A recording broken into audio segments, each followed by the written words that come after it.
Welcome back to another episode of Hazy Headed. This is book 3 of my Meditations mini-series. And in this book particularly, Marcus talks a lot about life and death and what you have to control while you're here. Very, very much a contemplative chapter, a little different than number 1 and number 2, but nonetheless, the excerpts are amazing here. And I'm going to just talk about them and kind of just walk through my thoughts and my opinions. So one that really stood out to me was he has a little note here that says how to act. Never under any compulsion, out of selfishness, without forethought, with misgivings. Don't gussy up your thoughts. No surplus words or unnecessary actions. Let the spirit in you represent a man, an adult, a citizen, a Roman, a ruler, taking up his post like a soldier and patiently awaiting his recall from life. Needing no oath or witness. Cheerfulness without requiring other people's help, or serenity supplied by others. To stand up straight, not straightened. What he's essentially saying is present yourself with dignity.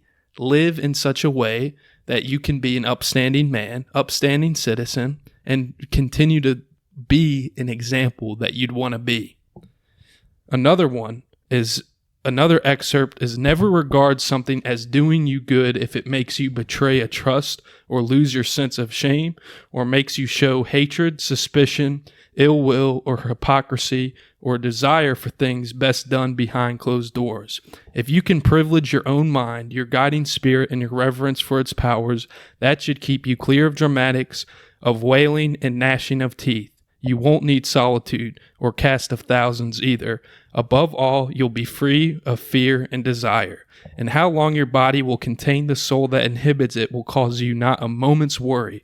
If it's time for you to go, leave willingly, as you would to accomplish anything that can be done with grace and honor. And concentrate on this your whole life long, for your mind to be in the right state, the state a rational, civic mind should be in. So he's pretty much, again, saying that you should not hold yourself in a way that would position yourself to be hateful, arrogant, ill-willed. And that's to me how that would translate in my life would be avoiding situations and people that would make me want to feel that way. It's disconnecting from those, Becky from accounting that just really grinds your gears, Just step back and think of it rationally. If you are going to put yourself in a position to make yourself, quite frankly, look like an ass, you shouldn't be there. Nod, move on with your day, focus on yourself. Another excerpt.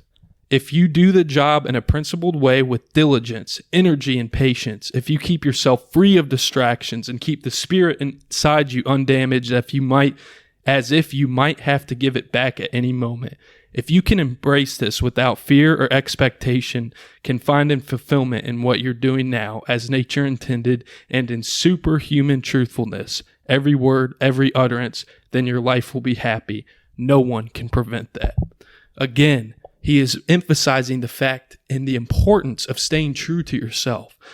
Oftentimes, you find yourself lying to yourself like, oh, well, you're rationalizing this situation that's actually toxic. Everything, this person is toxic in your life, but you're rationalizing. You're thinking to yourself, okay, well, he loves me. I love him. Maybe a little bit of a trauma bond if it's a relationship. But what if you free yourself of these distractions, things that don't serve you well? If you rid yourself of that burden, amazing things will happen. You will find happiness. And he says no one can prevent that. And I think that's really great. And I think what I've been doing a lot recently is journaling. I've been on an Amazon shop spree, ironically. But I have written down my thoughts, my manifestations, quotes that kind of keep me feeling empowered. And that really eliminates all the outside noise that causes so much unnecessary distractions from my dreams, my future goals. And so, if you're trying to look for a way to kind of silence that outside world, it's a good thing to do. And I would highly recommend it. Another excerpt that he has in here that stood out to me is 9. Your ability to control your thoughts. Treat it with respect. It's all that protects your mind from false perceptions, false to your nature and that of all rational beings. And what makes thoughtfulness possible and affection for other people, submission to the divine. Submission to the divine. There he is using that word again, divinity, gods, anything that takes you away from your ego, the self, essentially. And I could not agree more.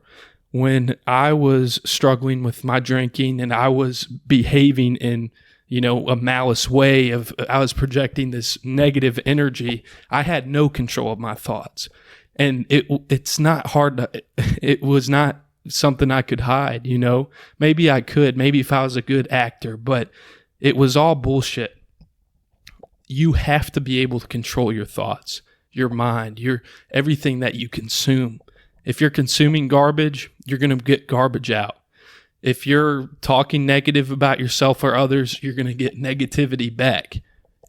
Keep your mind focused, sharp. Try not to let feelings stick there too long. Feelings are good in the right place, but it's important to let those ebb and flow like a river. Push them out. If it's not serving you good, try to just meditate and let those thoughts pass. Meditation is simply getting yourself in a state of mind where you can have better control over your mind. At least that's what I think. I'm no guru. I'd like to think I am, but seriously, I think Western culture enough doesn't emphasize the importance of that. I think oftentimes our value is emphasized by how much you're putting out, work. But it's important to be able to step back and think of the soil that you're planted in.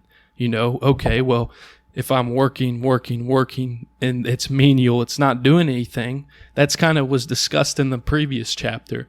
If you're doing a bunch of bullshit that is just amounting to bullshit, maybe you should take a step back and dive deeper into this thing that's between your ears, because I think once you refine that, once you connect with that and you're able to totally sculpt who you are, it all starts with the mind.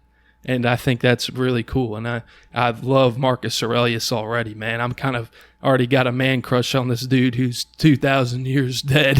So, or probably 1,000 and some change. I'm not exactly sure on the time frame of that, but you get my point.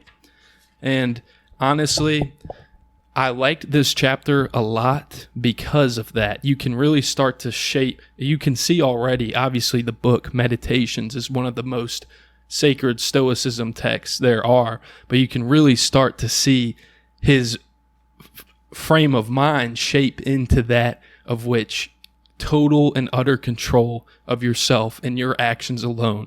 He's re-emphasizes, don't worry about others, don't let their perceptions affect you.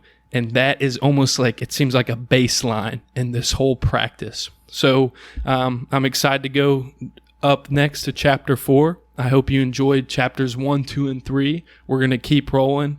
I'm going to keep creating content. Please listen to Hazy Headed on all platforms. And I'm out. Good night.